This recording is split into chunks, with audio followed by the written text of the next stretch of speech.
Welcome, listeners, to another episode of Listen, Learn, and Love, hosted by Richard Osler. My guests on today's podcast are my friends Tami, Carson, and Marshall Shearer. Welcome to the podcast, you two. Thank you, Richard. I've known Tami for a while, and I'm getting to know Marshall as we're preparing for this podcast. We're going to talk about an organization within Utah called Utah Foster Care.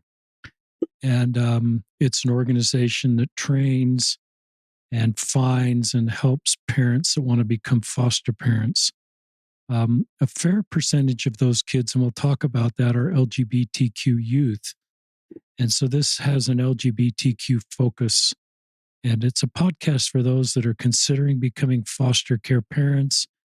It might be a podcast for any adult that becomes aware of someone that's in a minor in a harmful situation, the process to reach out to get them help that might lead to foster care. This is an organization that directly usually deals with people in crisis. They'll talk about some of the players in that space.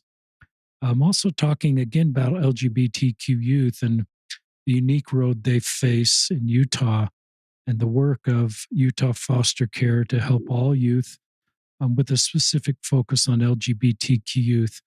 I've known Tami for a long time. She's a married mother of 7. She just turned 50, so I'm going to still call her in her late 40s. Terrific person. We've been connected for a long time in our community. I'm meeting Marshall Shearer. Back to Tami. Tami's worked at Utah Foster Care for about 5 years, I believe. Marshall has worked at Utah Foster Care for about 3 years, but he's been a foster parent for about 11 years.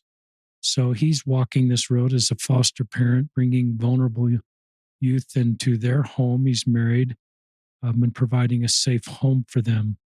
And you are doing, both of you, when I think of what the work you're doing in other foster care parents, I think of Christ going to the most vulnerable, the most marginalized, and creating safe havens for them, in this case, safe homes for them. And so the work you're doing is so needed in our community. Is that okay for an introduction? Absolutely. Sounds great. So we don't talk a lot ahead of time, listeners, and because we do so many podcasts, I just usually, as you probably get our guests talking, and then hopefully I'll ask the questions you want me to ask as you're listening to these stories. So that's my prayer. And we said a prayer before we started. I'm just grateful for these good people to be on the podcast. So I don't know who's going to start first, Tami or Marshall. They're both pointing at each other. So my wife and I am a trans man, and my wife and I met about 20 years ago, actually. And we kind of got to a point where we were feeling like we were having too much fun, and we were traveling and just kind of doing whatever. And we kind of felt like we needed to do something different. And so we thought about foster care, and we looked into it. We got licensed, and our first placement was a sibling group of 4, and they were wild and crazy and exhausting. And out of those 4, we ended up adopting them a year later. And out of those 4, 2 of them are also LGBTQ. We have a son who's gay, and we have a trans child as well. And it was really interesting because we, before they came to our family, at least our son was, he wasn't accepted. Like he's a lot. He's very soft spoken. He's very gentle. He's I guess in some people would say effeminate in some ways. And he wasn't really accepted in his bio family for that. He was called names and things like that. And so when we started kind of realizing that he was gay, we just tried to reassure him, it's, hey, if you feel this way, that's okay. We love you and we accept you. Um, and he actually, um, he kind of denied it for a long time. And even though we were very open about saying, it's just fine. However you are is fine. We love you and accept you. Um, and but yeah, he finally got to that on his own and came out to us, and we were like, yeah, we know. And with our other child that's transgender, we thought maybe he was gay as well. And but the more um, he moved around in the world, we realized this child's probably transgender. And so we kind of talked um, with her about that, and kind of let her know, what it meant, and kind of went over everything, and didn't we were really hesitant to push something on her that she didn't feel or didn't understand or believe in or embrace, I guess. But we just tried to educate her and let her know um, that was uh, something that people experienced, and it was a normal thing that um, some people experience. And so after a few years, she came to me one day, and it was so profound, and it kind of still gives me chills. She said, "Dad, I've come to myself, and I realized I'm a girl." And we were like, "Okay, so let's go." And we luckily she was in a really supportive school, and uh, so we worked to kind of make things more congruent for her. And uh, she's healthy, happy kid, and just is all who she always was. Really, like she's no different. She's just who she's supposed to be, and it's been neat to see that. And I think thinking, had she gone to another family, like I think all the time, like would they have accepted that? Would they have helped her through that? And, or would they have made her hide it, or just made it harder for her? Um, and so I'm really glad that she came to us, and that we were able to support her, and um, you know, yeah, that's the point. Yeah. So that's kind of our family's story. I'm also trans, and I actually transitioned along with her. I knew I was trans, but I hadn't come out. Like, I most people I was close to knew that I considered myself transgender, but I had no plans for transitioning. I was LDS, and just didn't feel like that was something I could do, and got to a point where I felt like it was really necessary. And it was interesting because we had our youngest daughter that we adopted. She was in foster care with us at the time, and she was like, "Are you a boy or a girl?"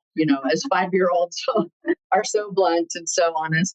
And I said, I look like a girl on the outside. That's confusing, but I feel like a boy on the inside. Um, and she said, "Oh, so you're a boy girl?" And I said, "Yeah, yeah, that works." And she said, "I'm a girl girl." And I said, "Yep, I totally see that." And from that moment on, she made everyone in the family call me dad. And she just was like, "Okay, this is how it is, and we'll run with it." And yeah, so that I'm lucky to have a supportive family as well to transition and live live out that in harmony. Oh, beautiful. That was a child. Yes, and so young that she was so in tune. Yeah. talk, Marshall. I want to talk a little bit about your story, but talk with the LGBTQ connection, but talk about your decision of you and your wife to adopt. Um, that's really brave. It's brave to be a foster parent.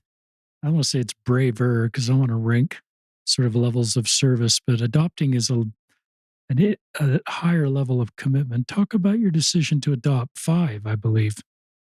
Yeah. So we actually went into foster care not really having any plan to adopt, but when our caseworker for the foster parents called your RFC. When the RFC met with us, she said, I have these four kids. Would you adopt them? And we were like, could we meet them first? Um, and and throughout the year, their case kind of flip flopped several times. Mom, started working more of her plan, and so it looked like they were, going to go back at one point, and then things kind of waned in her participation, and so um, we kind of felt like we can keep them together. Um, and but you're right, it was a big commitment. And I think it was daunting, but we felt like we could keep them together, and we thought that was the most important thing. And we weren't sure if we didn't adopt them, if they would be split up. So that was our main reason for adopting them. Um, and then when our youngest daughter, Freedom, came along, she just fit in our family. And we actually weren't even I think we were like seventh on the list of possible adoptive homes. Like, she had family that was on the list, and she had other foster parents that she had been with before. And quickly, one by one, everybody fell out, and it was left to us. And we were so glad, because she really does kind of complete us. And like I said, she's the one that just said, okay, this is your dad. And so and yeah, in other placements that we've had, they've been able to go home, and we've been supportive of that. And um but yeah, that's kind of our story. Well, the goal of foster care is always reunification, Right. right? So it's a big ask of our foster parents to come into this with so many unknowns. And you just described that so beautifully. Of sometimes they do say to you, "Are you open to adoption?" You know that's where it's leading, but most of the time they don't know. There's ups and downs. And even in your first case with those siblings, it still had ups and downs. You just didn't know that whole year, probably, until the end. But that's one of the things I find so admirable about our foster parents is it's parenting on fast forward. It's loving and letting go on a timeline that is unpredictable. Yeah. And if you're doing it right, it's hard when you go home. Yep. And that's the way it should be. Talk, you're an LGBTQ parent in Utah foster care, and I don't know if the answer to this question. I think I think legally LGBTQ parents couldn't adopt children in Utah at one point, and that law has changed. Do you know roughly when that law changed? Yeah, it changed in 2013 when the law changed. When same-sex marriage became legal, because in Utah you couldn't be cohabitating, and so because of couples couldn't get married legally, and that excluded them from fostering as well. But because that has changed, that is now open to LGBTQ individuals. Single LGBTQ people always could foster. They just could be living with someone. And not that it didn't happen, it did happen. But, my wife and I hadn't transitioned yet. And when we had started the process. And so legally, I wasn't allowed to adopt our first four. So it was really just my wife's name, on paper. But obviously in, my heart, my obligations, they're adopted by me. But yeah, and it was because of that law. And we've since been able to get married. So we were able to adopt our youngest together. And listeners, if I go back to my younger self, I think I probably felt it, and I don't want this to be painful, Marshall. I'm just repenting for my past feelings. I didn't think it was appropriate for LGBTQ parents to adopt LGBTQ kids because I probably thought being LGBTQ was an undesirable outcome, and it might cause kids to have an undesirable outcome, be LGBTQ, and a parent might even influence a straight kid to be LGBTQ. But the whole assumption in that is it's better for society to have straight people, and that is a better outcome. And now I don't feel that way. I feel like society is equally enhanced by having straight people and LGBTQ people, and they're on equal footing in society and God's eyes and their ability to be parents. And so, in saying all that, I'm repenting for what I've thought in the past. And what's changed for me is I've met LGBTQ parents and I've looked at the data, and I don't see any data that says an LGBTQ parent is a less good, that's not good English, is not qualified, whatever language, as a straight parent. And there's examples of straight parents that aren't very good parents, and LGBTQ people aren't very good parents. But just to pin that all on one group is not well thought out.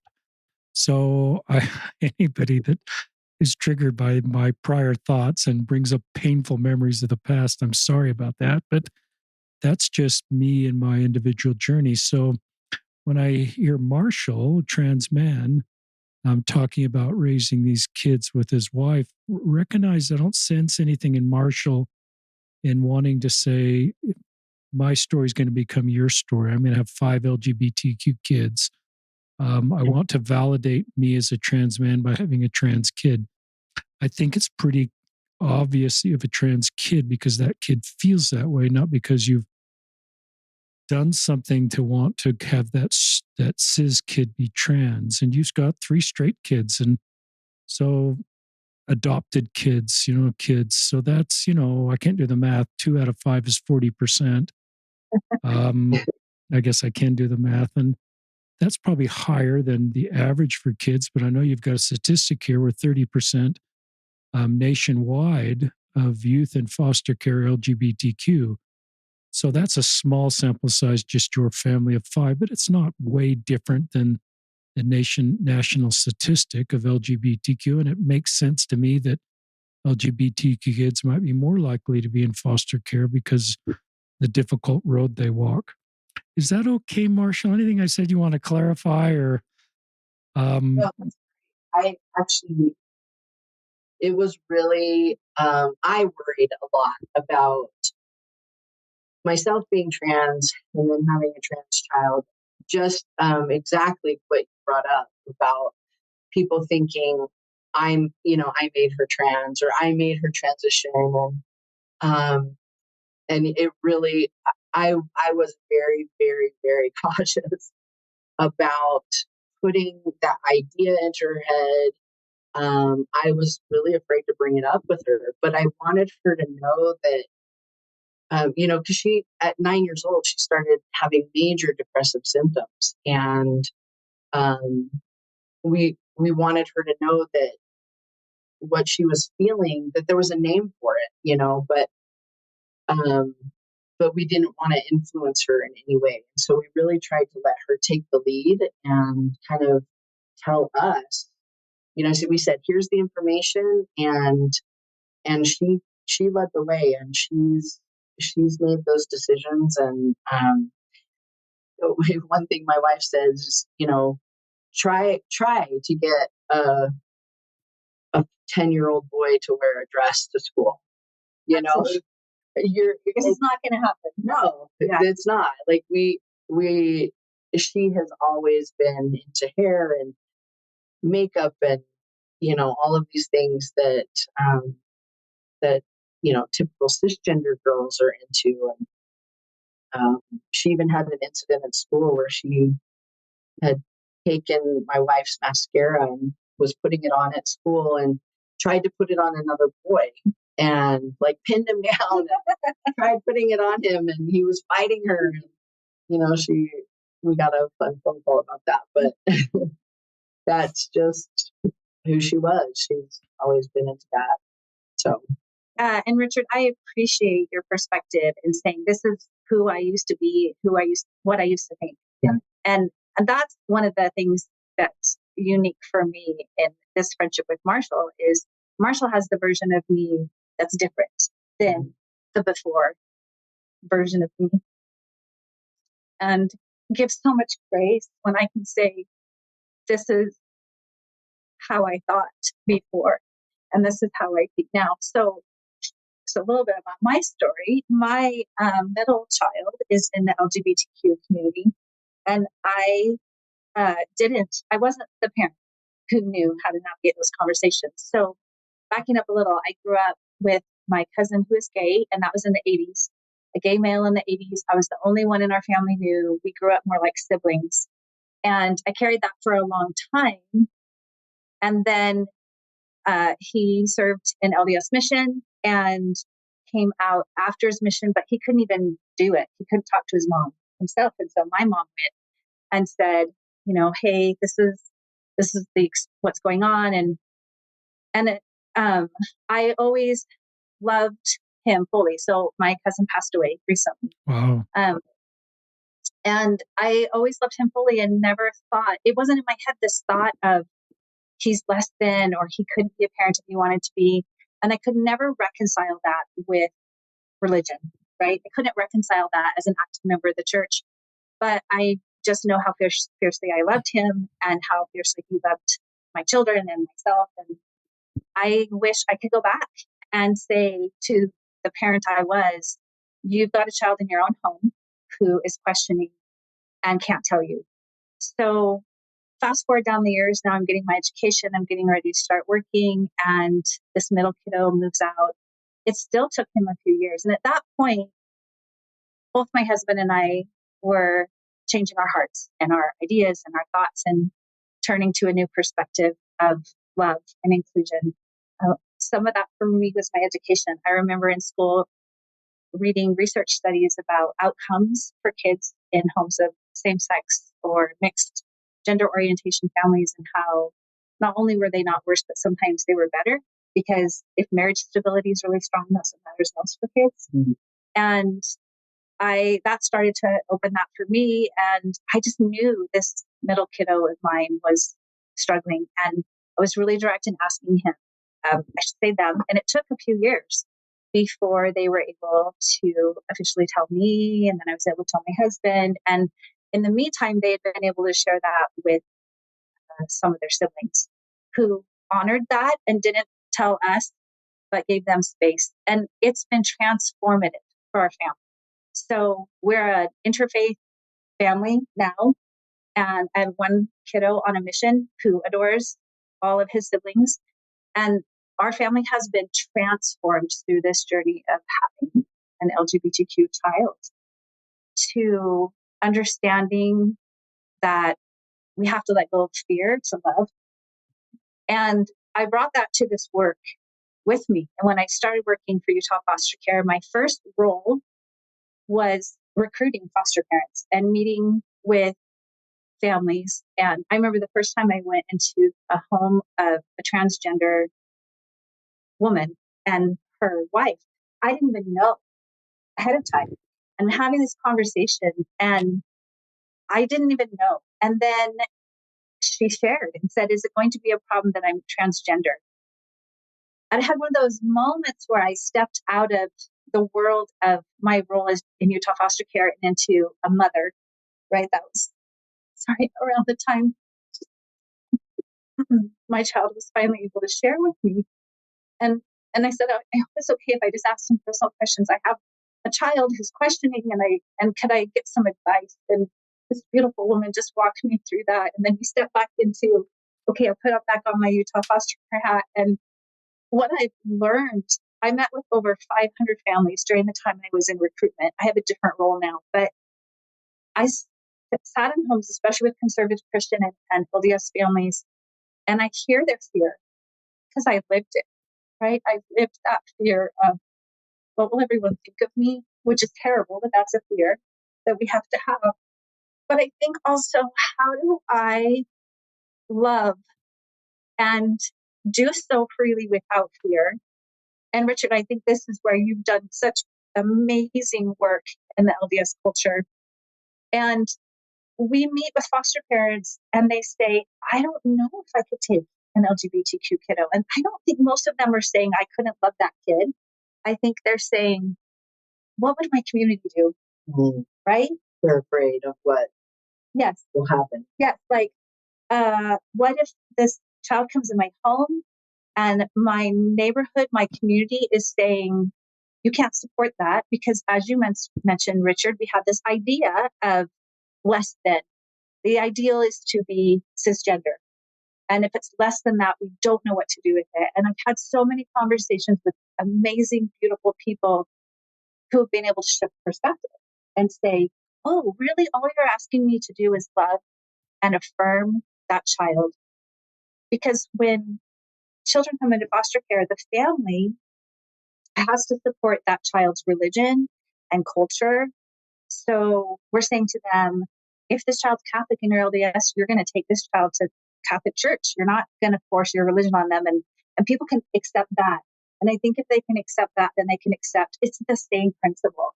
I'm affirming the identity, the cultural, religious, and gender identity and sexual orientation of this child. And I hope that for all those who are thinking about foster care, they can understand if I can change, if I can become the parent my child needs, and if I can become the Utah foster care representative that we all need, and I can continue to learn from Marshall, then can't everybody?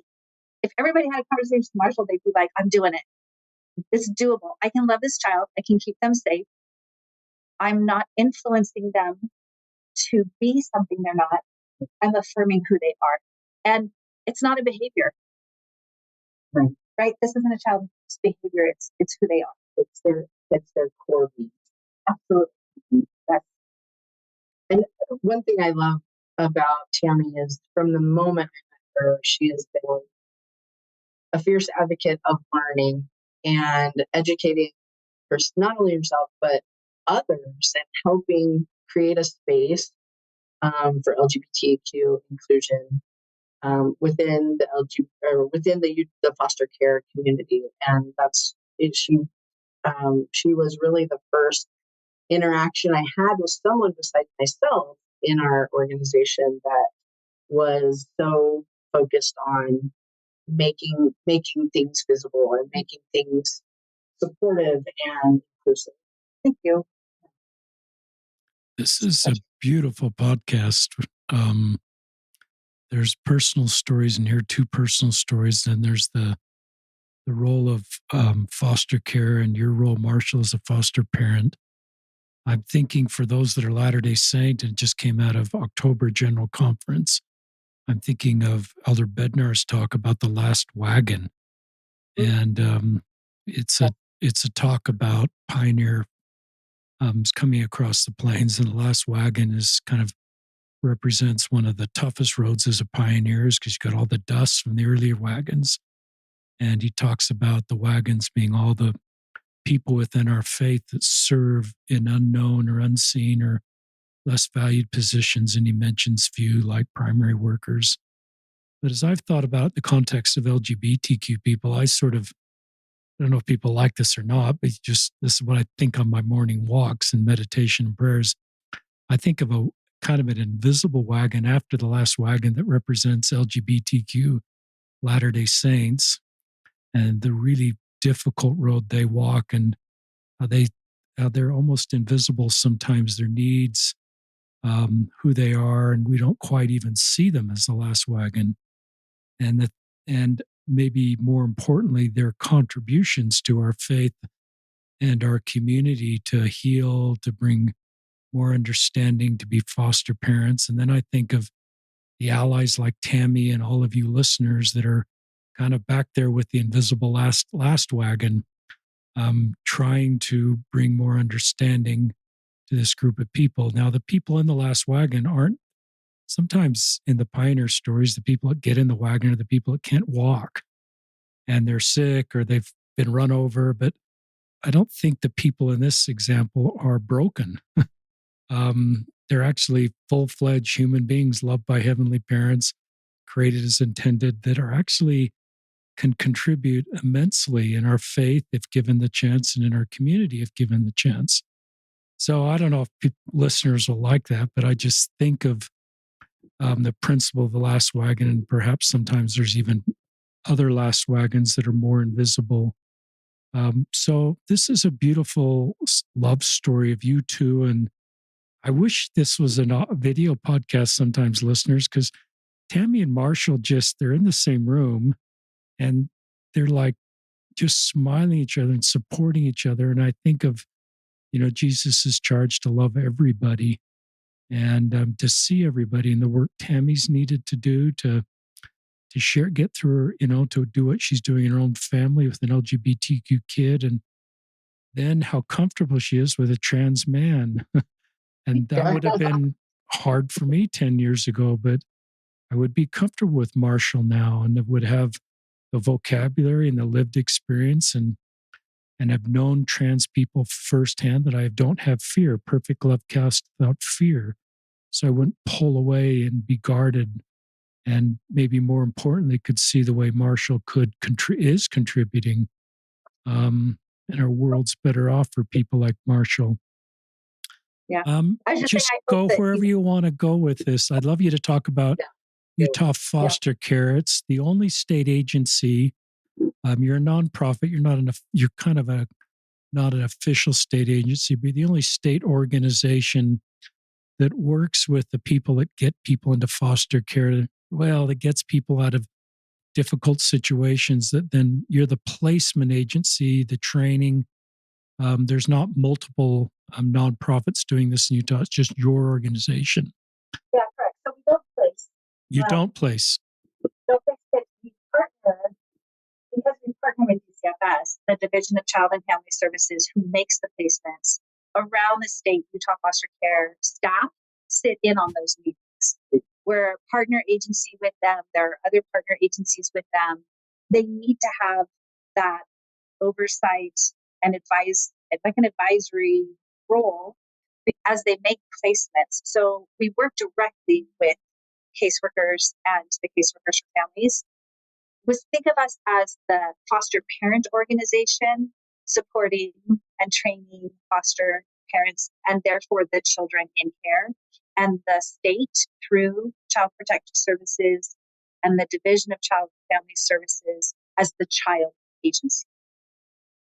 And the family agency in the sense that they help the biological parents of children make the changes that they need to in order for kids to come home.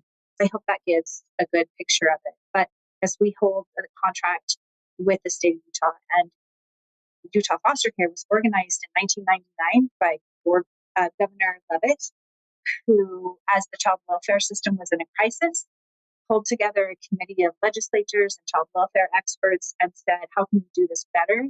And then Utah Foster Care was created. So we've been operating for 24 years in this role. Talk about who can become a foster parent. Do they need to be married? Could it be a single person? Do they have to be a certain age? And if I were interested in learning more about becoming a foster parent, tell our listeners a Utah foster parent, where they'd go, but maybe some of the things you're suggesting here scale to states that our listeners are listening from. Yeah, and it's different in every state. So I would say if you don't live in Utah, you need to reach out to the child welfare agency in your state, because there are states where there are multiple organizations that do the same work, and it's simpler here. So to be a foster parent, you need to be 18. Now it used to be 21. They lowered it to 18. Yeah, and we were all like, what? Well, I think the reason is because there's a second type of foster care, which is when family members care for their own, and that's kinship care. And so I think they lower the age in part for that. So you need to be at least 18. You can be single or married, but you cannot be cohabitating. So we're looking for stability. We talk about what's long-term stability. Marriages prove still over time to be more stable than cohabiting situations. And we're taking children out of a traumatic situation and placing them in a home that we want to have stay stable. And just because so far we see that marriage is the most stable, that is why Utah has held on to that as one of the requirements for being a foster parent. It can be an obstacle, especially in the LGBTQ community. Many members of that community don't feel like marriage is accessible to them. So there are other ways they can help and contribute, but always once someone's married, they absolutely can, or single. We have some amazing single LGBTQ foster parents. We really do. So they need to have an income that can provide for themselves and their family without using state assistance. So they're not on food stamps, they're not getting subsidized housing. So their income is stable. It's not a number. It needs to be a certain amount, but it needs to be stable and that they can provide. They need to have a home that has enough space. They can be renting or own a home. It can be an apartment, a townhome, a big old house, but it needs to have at least 2 bedrooms because children need a bedroom separate from the adults in the home. And everyone in the home needs to be able to pass background checks for child abuse, sexual abuse, and be clear of any charges or convictions against persons are the main ones they're looking at. What am I missing? I think those are the requirements. Then what we would add to that is time. That as you're taking a child into your home who is in that temporary custody, there are going to be a lot of extra appointments because we're working on reunification with their biological parents. So we're going to have extra therapy visits, extra visitation. Have you experienced a lot of visitation at placements? Yeah, visitation. And so transportation, I guess. Yeah, right. We have the kids places. Yes. And at a national and state level, we're emphasizing the importance of regular visitation in order for successful reunification to happen. If children are going home and they haven't had much time with their parents, it's not as successful. So we at Utah Foster Care are also looking for additional ways we can support families. We know that foster parenting is hard.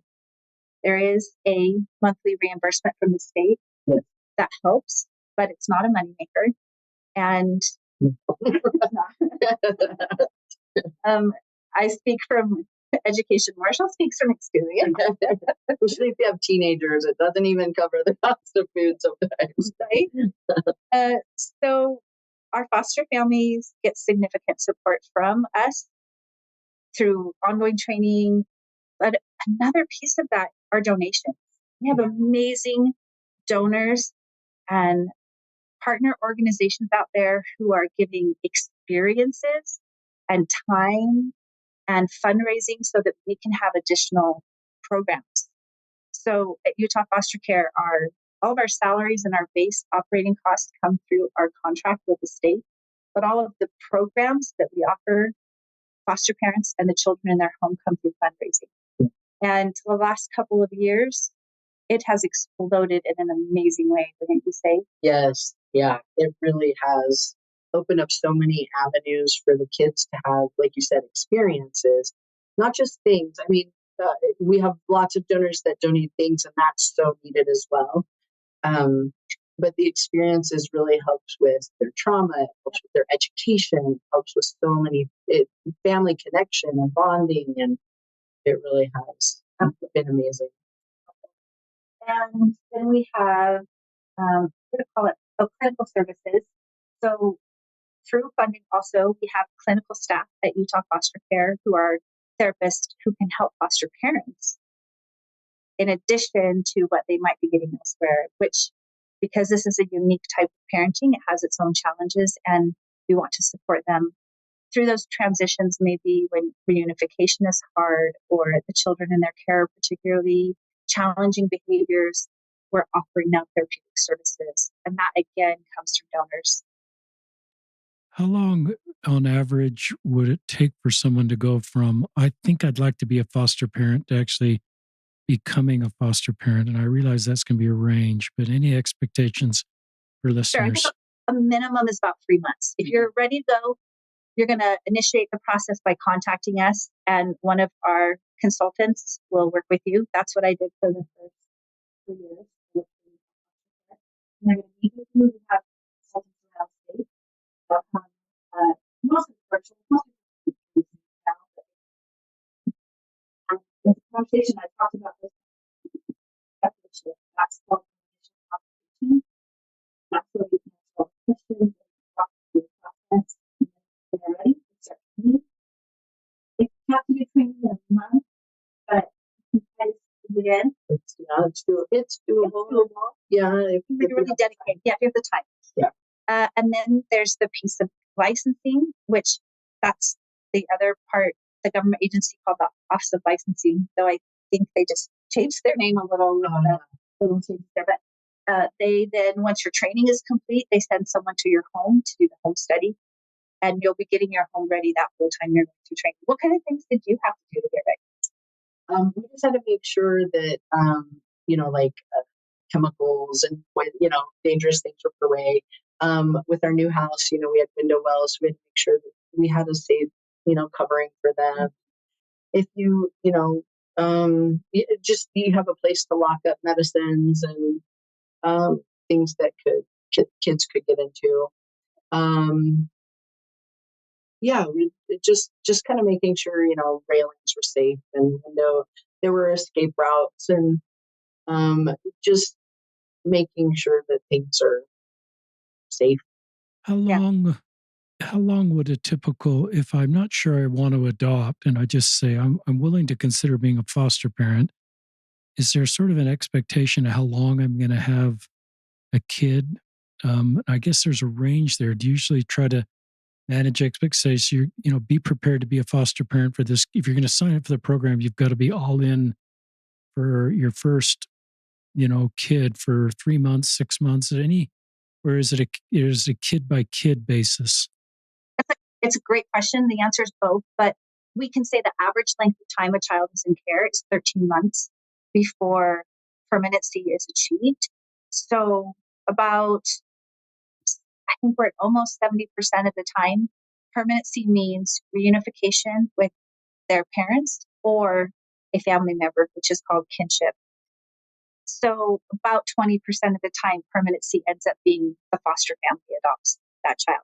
That's one of those unknowns. So some families do say we are foster only. We would not adopt. Everybody gets to set the age parameters that they're willing to care for. And you're right, it's about managing expectations. So you come into this, there's going to be unknowns. You can expect a child to be in your home about a year or less. And we won't know if permanency means you could potentially adopt until we're at the end of that case. How is there? What's this? This is my business mind. This supply and demand. Sure. That's bad way to characterize kids that need foster parents. But are there more foster parents waiting for kids, or more kids waiting for foster parents? That's a great question too. The homes that are waiting for children are homes that have their capacity right now includes narrow age parameters. So they may say, we're really hoping to adopt and we can take 0 to 3 or 0 to 5. They will wait longer for children to come into their home. However, we have a high need for homes that will take teenagers. 13 and up is over 50% of children in care. And not that many of our homes are open to teenagers at this point. That might not be what they're ready for. So we need homes also that can take sibling groups. You hear Marshall's story with 4 siblings. That is not uncommon. So technically, it's hard to answer that. I don't love to say we have open homes waiting and say that blanketly. I want to say that intentionally, that the homes that are waiting are just because their parameters are not matching the needs of children in care. We desperately need more families who will take older kids with higher behavioral needs, and sibling groups. And then we would have a bunch of babies if we could get there. And as I'm sure most people have heard, Governor Cox and the First Lady Abby Cox are very passionate about foster care. In fact, the position that I now have is the Director of Care Communities in Partnership. Abby Cox is also my employer, and it's a support system program designed to surround foster families with a community of people that help them. And we're picking the brains of all of our foster parents, like Marshall, to say, we could surround you with 8 to 10 people in your community, in your church, in your social group. What would that support look like so that you can do this hard work of caring for older children or sibling groups? And that's in the pilot stage, that program is. So there's not a whole lot I can give about how that's going, other than it's an amazing opportunity to continue to support our families and help with retention. So you've heard Abby talk, I'm sure, about we need to have more homes waiting for children than kids waiting for homes. We have kids waiting for homes because we need more homes with broader age parameters.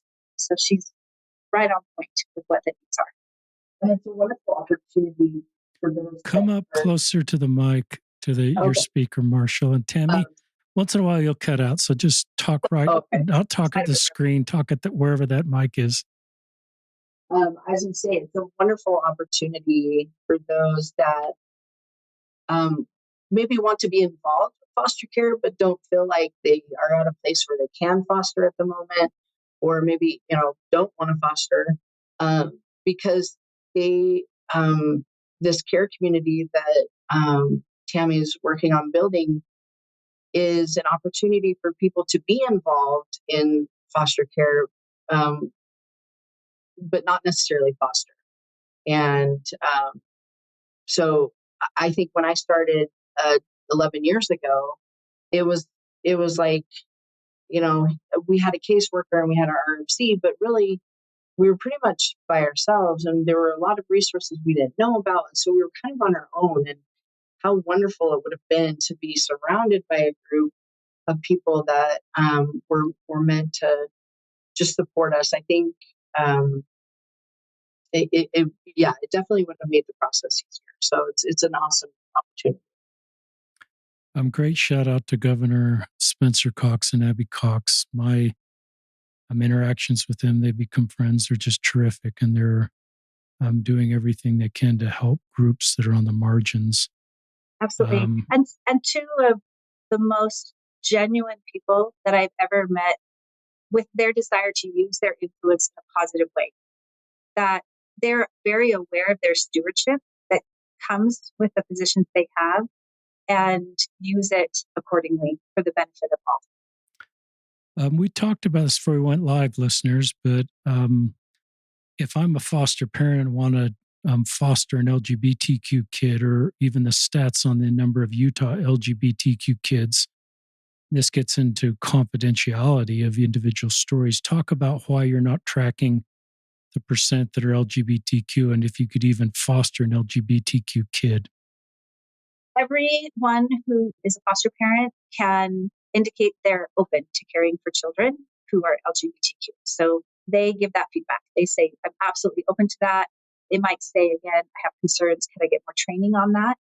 And we are working on, and this is where Marshall has done an amazing job of connecting with other organizations. We have additional trainings because Marshall has championed those. So if you're unsure, just come and we'll train you to do that. So if you want to care for a child in the LGBTQ community, you're going to be letting your caseworker know that, and you're going to be reminding them often. I always think for foster families, keep telling your caseworker, who is called an RFC, keep telling them, my age parameters are open. I would love to care for a child in the LGBTQ community. We don't track the numbers in Utah. I had this explained recently from DCFS, and I respect their reasons why, and their concerns are that tracking that means that we're potentially exposing that child to being outed before they're ready to be out. And we don't know if their entire biological family and home setting is safe and secure for that. We don't know that yet. And so we don't track it. We are going by national statistics. However, anyone in child welfare can tell you we're right on par with those, or maybe above, which nationally 30% of youth in foster care are LGBTQ. And we can compare that to 9.5% of youth nationally, just youth not in foster care, are LGBTQ. So it's a disproportionate number. And it's very common for kids, once they get into care, to come out. Yes.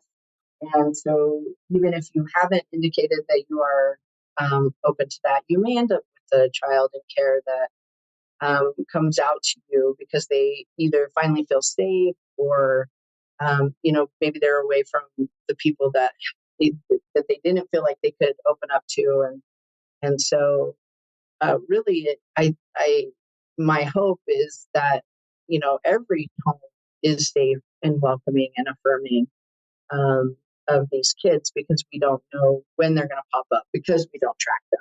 Absolutely. Yeah.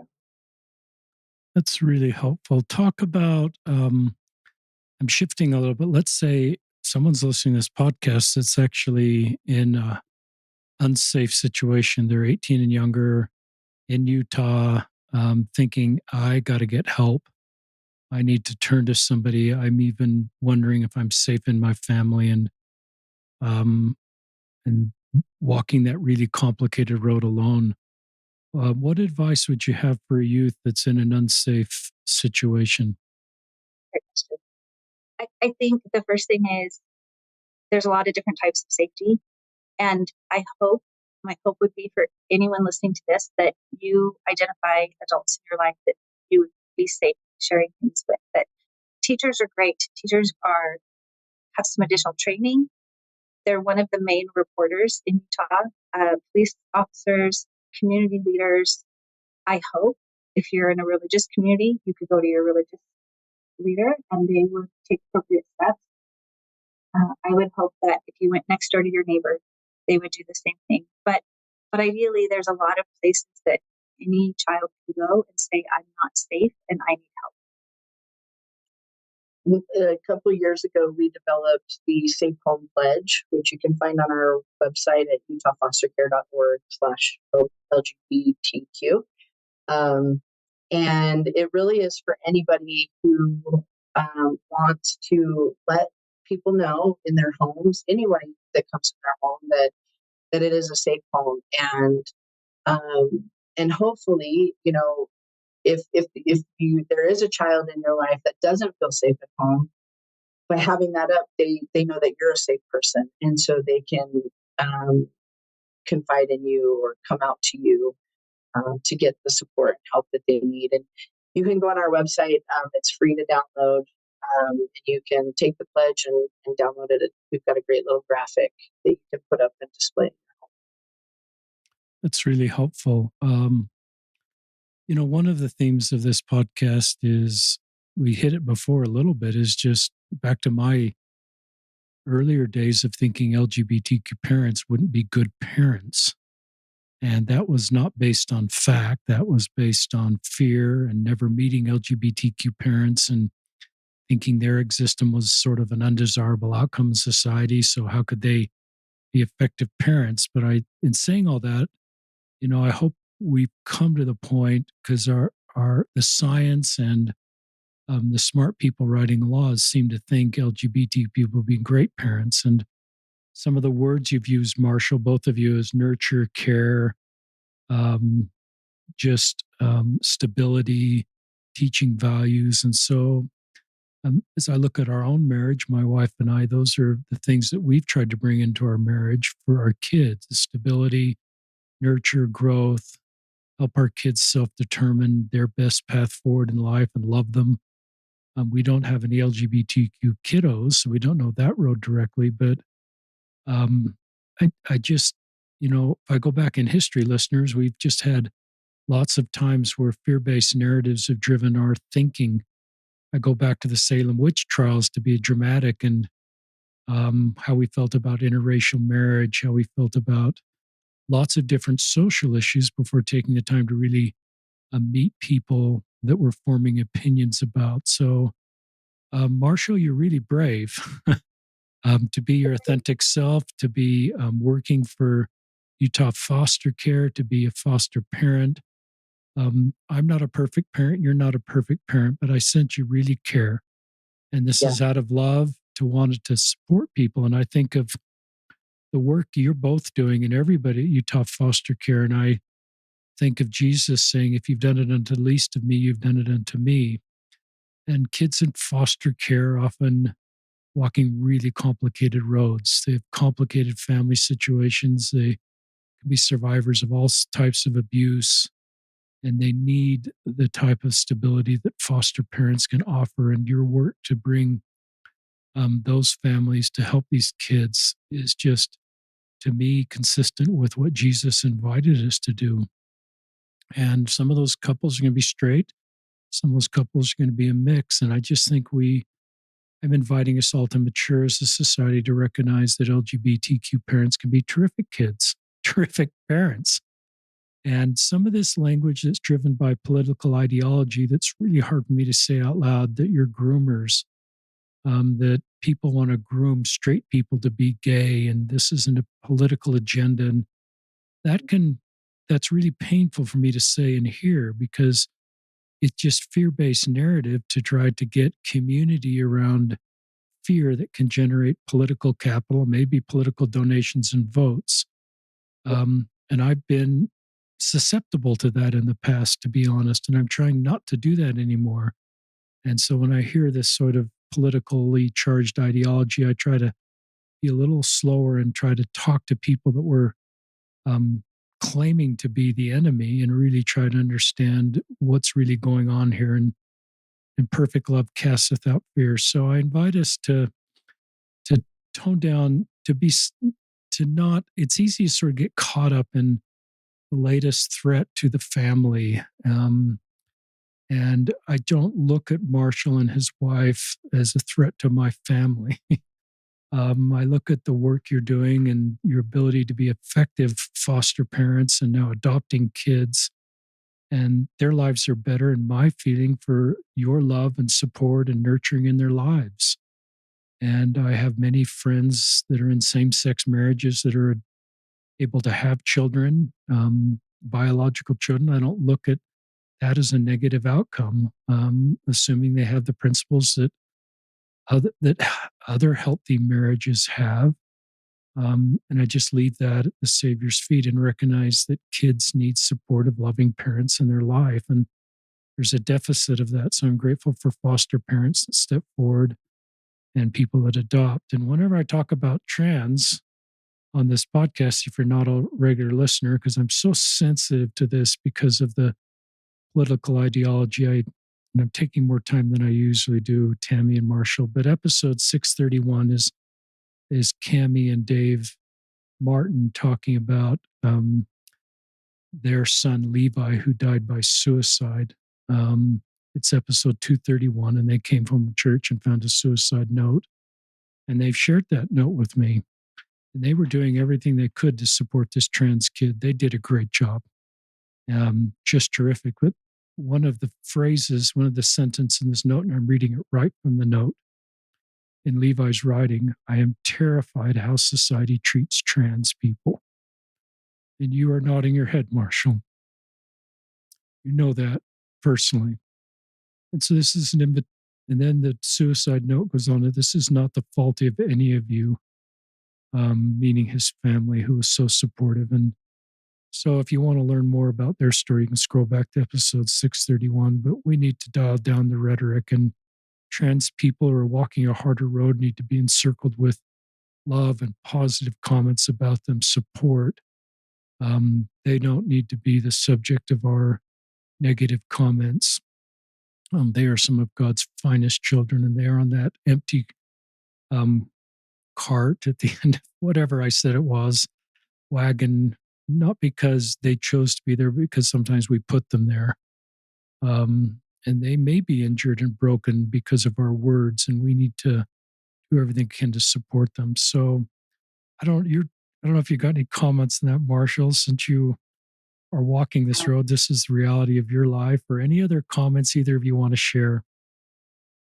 Yeah, I like what you said. Like, I don't think uh, if the brokenness is there, it's not there because of their identity or their sexual orientation. It's because of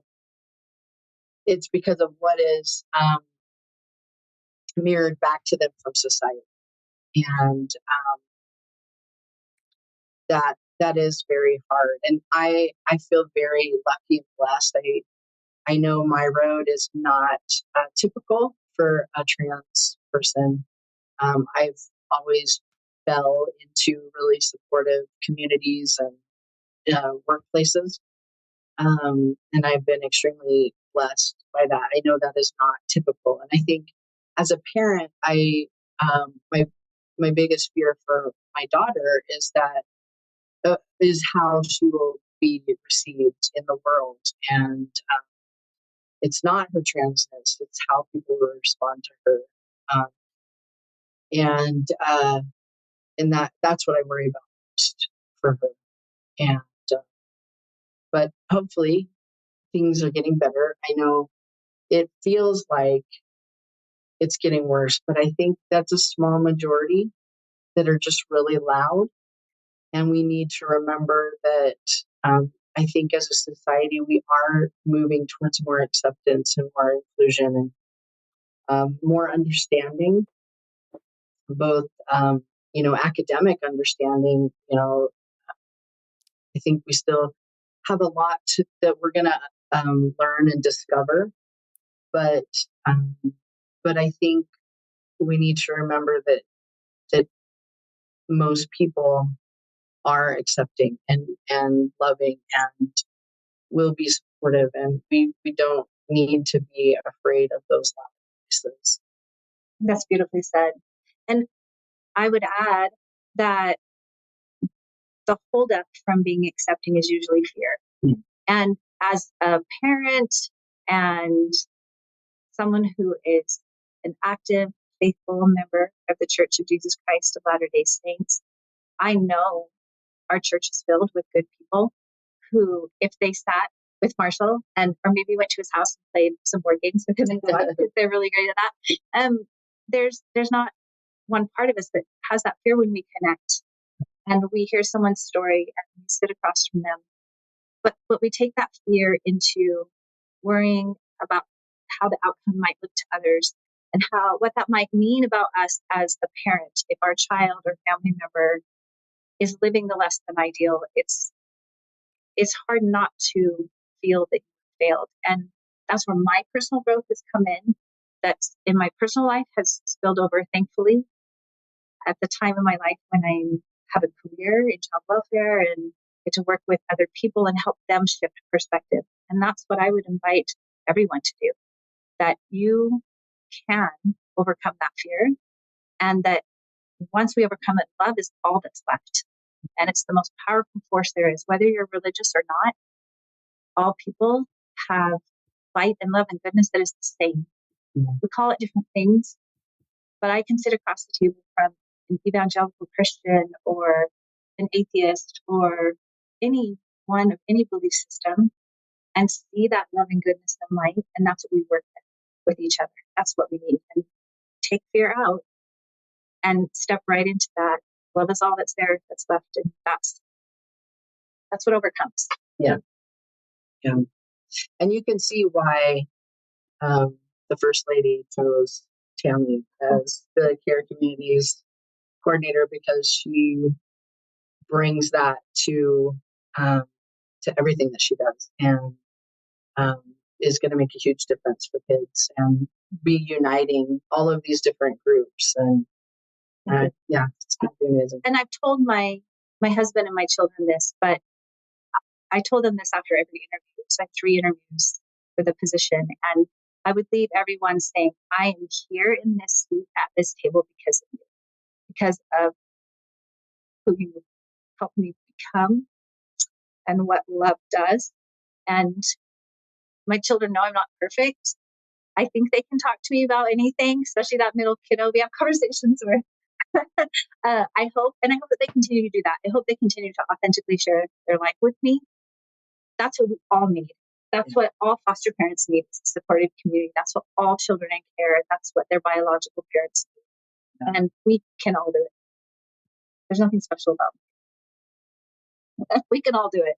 I disagree, but I agree that we can all do it. We all have that capacity. We do. We all have the capacity. Listeners, I'm just so moved by Marshall and Tami and the work they're doing, the need for this work and their unity. I love the idea that Zion is unity in diversity and taking all our diversity and using it to lift the hands of the poor or those that are downtrodden. And I think when we come together in our differences for common goals, we're able to do more than we could just in sameness. And I've thought a lot about the city of Enoch. I wrote about this in my third book, that perhaps even the city of Enoch, the benchmark of a Zion society, still had differences in tribal customs or land usage or water rights. I don't know, but we do know they were unified and there were no poor among them. And poor among them would be, in our day, kids needing foster care. Yes. And kids that are in tough situations. So I'd like everybody that's involved in this world of foster care, from DCFS to UtahFosterCare.org that you two are speaking from. We'll link your organization to show notes, to teachers and police officers and those and people that woman helplines, the most vulnerable. Thank you for all you're doing. And if you're in foster care, I've thought about you. Your life is probably different than kids not in foster care. But I think this experience helps you in your life to help others. I've never been in foster care, so I'm not speaking from this first person, but you can have wonderful parents like Marshall and his wife. And whatever caused you to be in foster care, have hope that that won't become your story for your kids. That whatever breaking of the cycle, or whatever the right vocabulary is in general terms, have hope that you will learn from this experience and you won't become whatever led you to foster care. If that was a negative parenting situation, that you can be effective, wonderful parents, and maybe even more perceptive to the needs of your kids because of your own difficult journey. So if that's part of your road, have hope that you're going to be okay. And you may need therapists to work through trauma, and you may need the Savior to help heal. But have hope that you can be and will be a wonderful member of society and a wonderful parent.